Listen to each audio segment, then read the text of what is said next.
ये कहानी है एक माँ की जिसने भूख, ताने और आंसू सहकर अपनी मेहनत से दुनिया की सबसे बड़ी कंपनी खड़ी कर दी। आइए सुनते हैं इस कहानी को दादी अम्मा की जुबानी।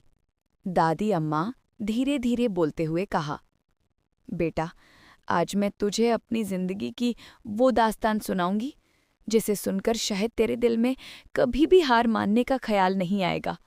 ये कहानी सिर्फ मेरी नहीं, हर उस औरत की है जिसे समाज ने, हालात ने और अपने ही परिवार ने ठुकरा दिया। जब मैं तेरी तरह छोटी थी, मेरे भी बहुत सपने थे।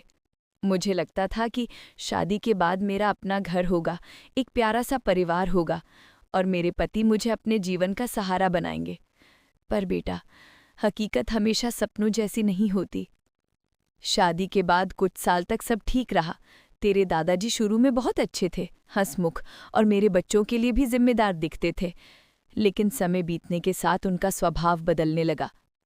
उन्हें गुस्सा जल्दी आने लगा, छोटी छोटी बात पर चीखना, डांटना और धीरे धीरे हमारे बीच की दूरी बढ़ती गई। एक दिन, शायद वो मेरी जिंदगी का सबसे काला दिन था, उन्होंने बिना किसी वजह के मुझे और मेरे छोटे छोटे बच्चों को घर से बाहर निकाल दिया।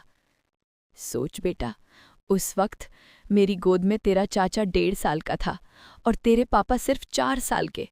दोनों बच्चे मेरी चादर पकड़े रो रहे थे और मैं दरवाजे के बाहर खड़ी थी, बिना पैसे, बिना सामान, बिना सहारे।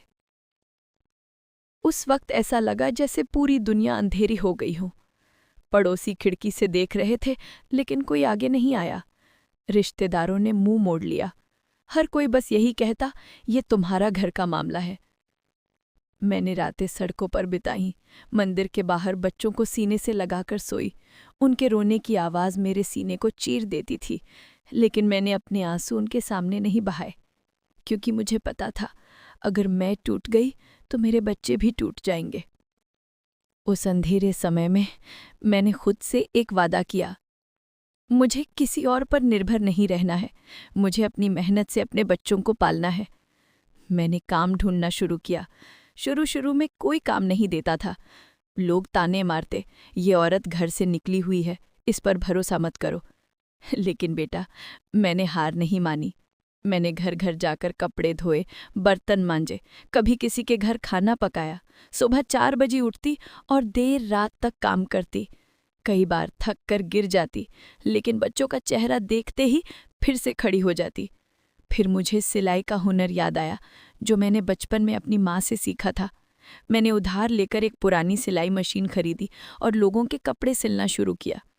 धीरे धीरे लोग मेरे काम की तारीफ करने लगे। औरतें कहने लगी, ये औरत बहुत मेहनती है, इसका हाथ अच्छा है। फिर एक दिन एक बड़ी दुकान के मालिक ने मुझे कहा, अगर तू अच्छे डिज़ाइन बनाएगी तो मैं तेरे कपड़े अपनी दुकान पर बेचूंगा। वो मेरी जिंदगी का पहला बड़ा मोड़ था। बेटा, मैंने अपने दिल और जान से काम किया, दिन रात मेहनत की, छोटे छोटे डिज़ाइन बनाए, नए कपड़े तैयार किए। धीरे धीरे मेरा काम मशहूर होने लगा। मैंने छोटी सी जगह किराए पर ली और वहाँ अपनी छोटी सी बुटीक खोली। लोग दूर दूर से आने लगे। समय बीतता गया, बुटीक एक कंपनी में बदल गई। फिर उस कंपनी ने विदेशों तक नाम कमा लिया। आज दुनिया में जहाँ भी मेरी कंपनी का नाम लिया जाता है, वहाँ लोग कहते हैं, ये उस औरत की मेहनत का नतीजा है जिसे कभी घर से निकाला गया था। लेकिन बेटा, ये सब आसान नहीं था। रास्ते में कई बार धोखे मिले, कई बार पैसों की तंगी हुई, कई बार मैंने खुद खाना नहीं खाया ताकि मेरे बच्चों को भूखा न रहना पड़े। लेकिन मेरी मेहनत, मेरी लगन और मेरे बच्चों की मुस्कान ने मुझे कभी हारने नहीं दिया।